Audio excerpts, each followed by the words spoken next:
Mga kapatid, continue tayo. Okay, ito ay huling verse na sa Luke chapter 12 verse 35. Okay, patapos na tayo sa aking mensahe na galing sa ating Panginoong Hesus. Okay, natapos ako doon sa verse 38. Ako sana ay sinasabi na ating Panginoong Hesus dito na mapalad ang mga servant na gising sa oras ng second watch at third watch. Okay, dahil kapag naabutan niyang gising ang kanyang servant, ay napaka-bless nito dahil kanya itong pagsisilbihan. Okay, napakabuti talaga ng ating Panginoong Hesus. Dahil sa halip na tayo ang magsilbi sa kanya, sa kanyang pagdating dahil sinalubong natin siya, ay siya pa ang magsisilbi sa atin. Diba? Bilang yun ay ang reward natin na galing sa ating Panginoong Hesus. Yun ang pangako ng ating Panginoong Hesus para sa mga servant na mananatiling gising sa araw ng kanyang pagdating. Hallelujah. Purihin ang ating Panginoong Hesus. So, tayo ay nasa verse 39. Okay? But notice that if the master of the house had known at what hour the thief was coming, he would not have left his house to be broken into. 40. You also must be ready, for the Son of Man is coming at an hour you do not expect. Hallelujah, hallelujah. Okay. Ang ibig ipahiwatig na ating Panginoong Hesus dito, okay? Kung nalalaman lamang natin kung anong oras ang pagdating, di ba, na isang magnanakaw, ay hindi natin hahayaan na manakawan tayo, pasukin ang ating bahay. Bagkos tayo ay magiging vigilant, nandoon yung awareness natin na ating babantayan, di ba? Gising tayo sa mga oras na iyan dahil alam natin na darating ang magnanakaw. Subalit nga, di ba, hindi natin alam Subalit hindi natin nalalaman kung anong oras ang dating ng mga magnanakaw na yan. Di ba? May kanya-kanya rin silang oras. So, ang ating Panginoon, inihahalin tulad ang kanyang pagdating. Okay? Kaya, sabi niya, ganoon ang pagdating niya na kung saan ay inihahalin tulad sa isang magnanakaw na walang oras na eksakto ang pagdating ng ating Panginoong Hesus. Kaya, ang habili ng ating Panginoong Hesus para sa ating lahat ay always be vigilant, always be ready, and always be on fire. Okay?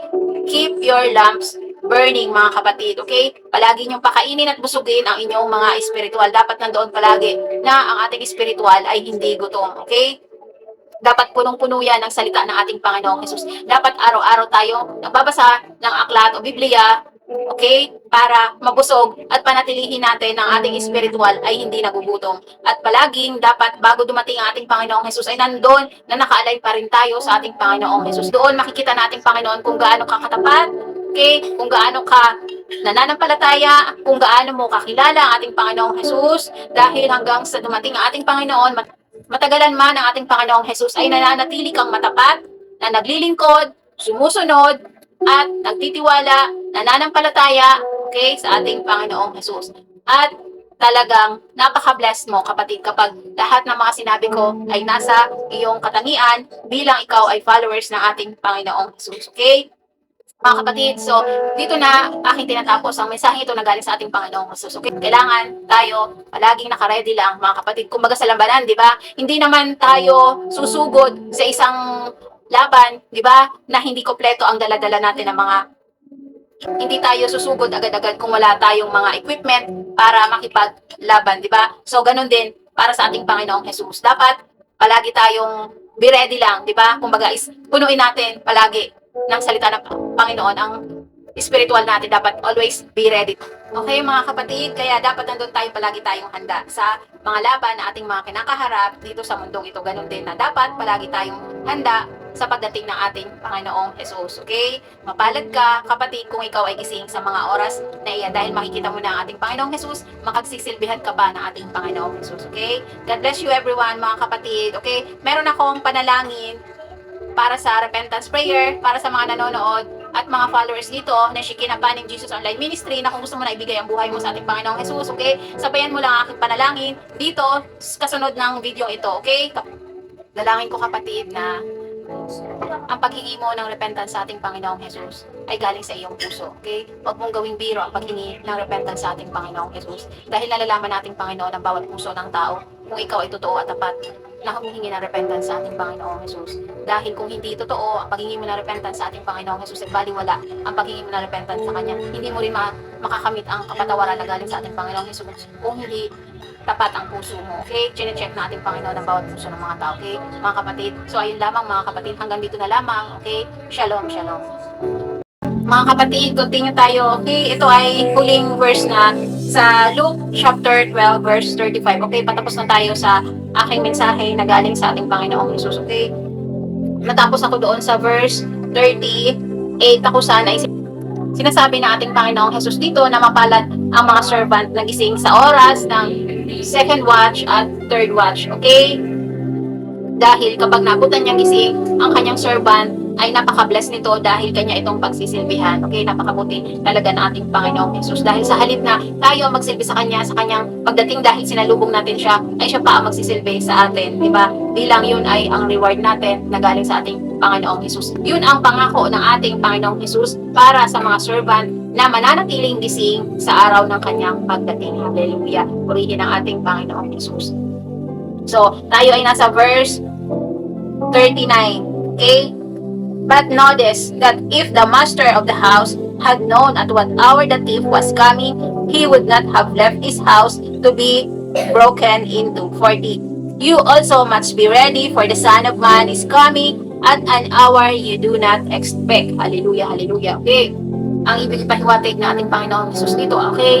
Kung nalalaman lamang natin kung anong oras ang pagdating, di ba, na isang magnanakaw, ay hindi natin hahayaan na manakawan tayo, pasukin ang ating bahay. Bagkos tayo ay magiging vigilant, nandoon yung awareness natin na ating babantayan, di ba? Ising tayo sa mga oras na iyan dahil alam natin na darating ang magnanakaw. Subalit, hindi natin nalalaman kung anong oras ang dating ng mga magnanakaw na yan, di ba? May kanya-kanya rin silang oras. So, ang ating Panginoon, inihahalid tulad ang kanyang pagdating, okay? Kaya, sabi niya, ganoon ang pagdating niya na kung saan ay inihalin tulad sa isang magnanakaw na walang oras na eksakto ang pagdating ng ating Panginoong Jesus. Kaya, ang habili ng ating Panginoong Jesus para sa ating lahat ay always be vigilant, always be ready, and always be on fire, okay?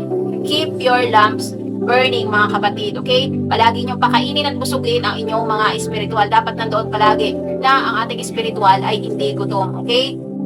Dapat punong-puno yan ng salita ng ating Panginoong Jesus. Dapat araw-araw tayo nagbabasa ng aklat o Biblia, okay? Para mabusog at panatilihin natin ang ating espiritual ay hindi nagugutom. At palaging dapat bago dumating ang ating Panginoong Jesus ay nandoon na naka-align pa rin tayo sa ating Panginoong Jesus. Doon makikita natin Panginoon kung gaano ka katapat, okay? Kung gaano ka nananampalataya, kung gaano mo kakilala ang ating Panginoong Jesus, dahil hanggang sa dumating ang ating Panginoon, matagalan man ang ating Panginoong Jesus ay nananatili kang matapat, na naglilingkod, sumusunod, at nagtitiwala, nananampalataya, okay, sa ating Panginoong Jesus.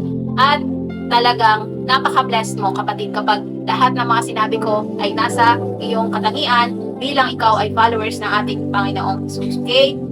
Mga kapatid, so dito na aking tinatapos ang mensahe ito na galing sa ating Panginoong Jesus. Okay, kailangan tayo palaging naka-ready lang, mga kapatid. Kumbaga sa labanan, di ba? Hindi naman tayo susugod sa isang laban, di ba? Na hindi kompleto ang dala-dala natin ng mga, hindi tayo susugod agad-agad kung wala tayong mga equipment para makipaglaban, di ba? So ganun din para sa ating Panginoong Jesus. Dapat palagi tayong be ready lang, di ba? Kumbaga punuin natin palagi ng salita ng Panginoon ang spiritual natin. Dapat always be ready.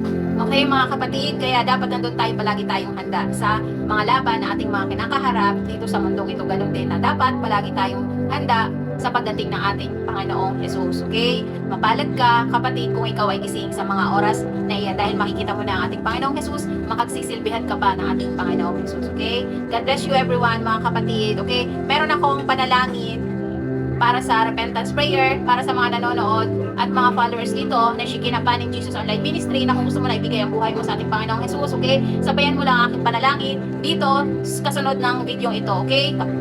Dalangin ko, kapatid, na ang paghingi mo ng repentance sa ating Panginoong Jesus ay galing sa iyong puso, okay? Huwag mong gawing biro ang paghingi ng repentance sa ating Panginoong Jesus dahil nalalaman nating Panginoon ang bawat puso ng tao kung ikaw ay totoo at tapat na humihingi ng repentance sa ating Panginoong Jesus.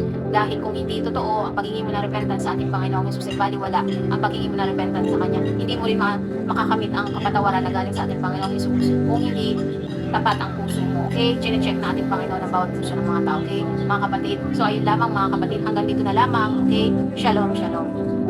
Okay, kapatid, kung ikaw ay nanonood ng mensahe kong ito na galing sa ating Panginoong Jesus at isa ka sa gusto mo na ibigay ang iyong buhay sa ating Panginoong Jesus, you want to surrender your life to Jesus Christ dahil sa nangungusap ang ating Panginoon sa iyo at nandoon na yung decision mo na gusto mo nang isurrender ang buhay mo sa ating Panginoong Jesus, kapatid.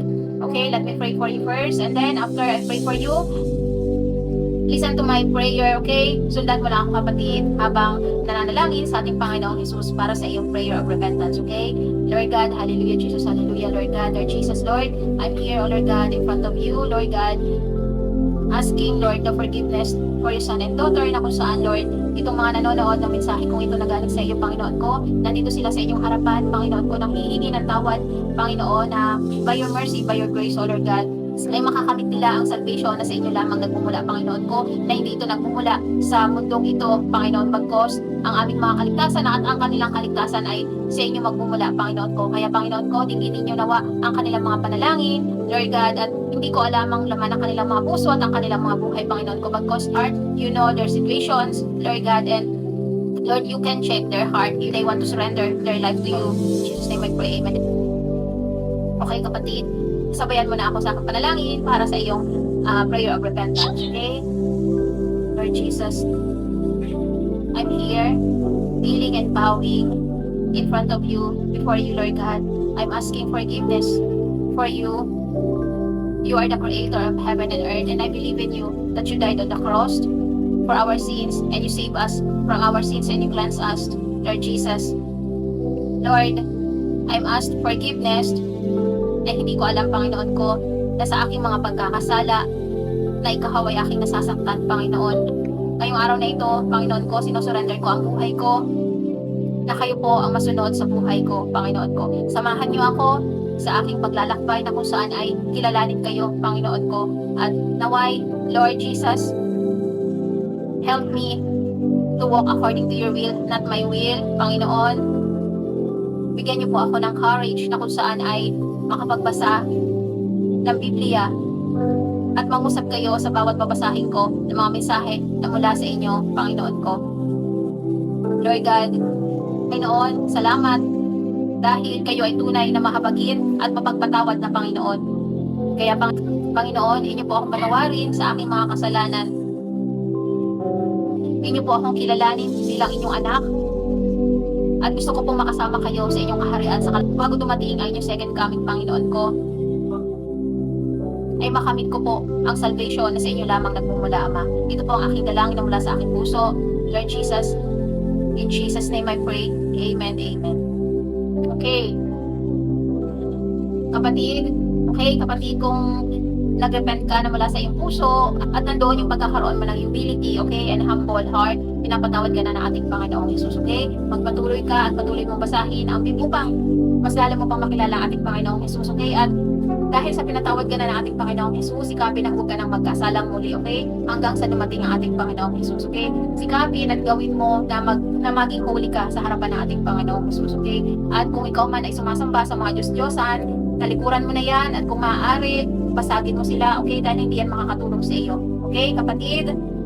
Dahil ang lahat ng mga Diyos-Diyosan na yan ay ayaw na ayaw ng ating Panginoong Jesus na may sinasamba kayong iba.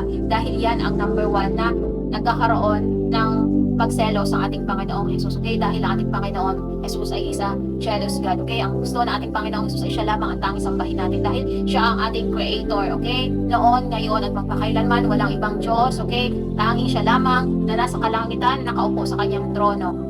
Okay, mga kapatid, palagi ninyong tatandaan na ang buhay natin ay nakasalalay sa ating Panginoong Jesus. Wala dito sa mundong ito, okay? Hindi tayo matutulungan ng mga nakapaligid sa atin, okay? Dahil wala sa kanila nagmumula ang salvation bagkos sa ating Panginoong Jesus, okay? Itong Jesus Online Ministry na Shekinah Panim ay palagi kayong pinapaalalahanan, di ba? Sa bawat post ko sa dulo, nagpapaalala ako palagi na repent, mga kapatid. Kung hindi ka pa nakapag-surrender, hindi ka pa nakapaghingi ng tawad sa ating Panginoong Jesus, okay? Katulad ng post ko ngayon, sabi ni Peter, di ba? Repent and baptize in the name of Jesus Christ. Okay? Kailangan magsisi na kayo at kayo ay magpabaptize. Okay? Dahil nakasulat sa Biblia na kailangan ay tayo at kayo ay mapabautismuhan. Okay? Sa ngalan ng ating Panginoong Jesus. At patuloy na gumawa ng kabutihan ng naayon sa will ng ating Panginoong Jesus. Okay? Huwag ka nang sumang-ayon. Talikuran mo na ang mga makamundong bagay na kung saan ay nagpapalayo sa iyo sa pag-follow mo sa ating Panginoong Jesus. Okay, so ayun lamang mga kapatid ko ang aking mensahe ngayong araw na ito. Okay, tapos na tayo sa book ng Luke na kung saan ay sa chapter 12 verse 35 hanggang 40, okay? Ang pinaka-highlights ng mensahe na ito ay you must always be ready and keep your lamps burning, okay? Brothers and sisters, shalom, shalom. God bless you everyone.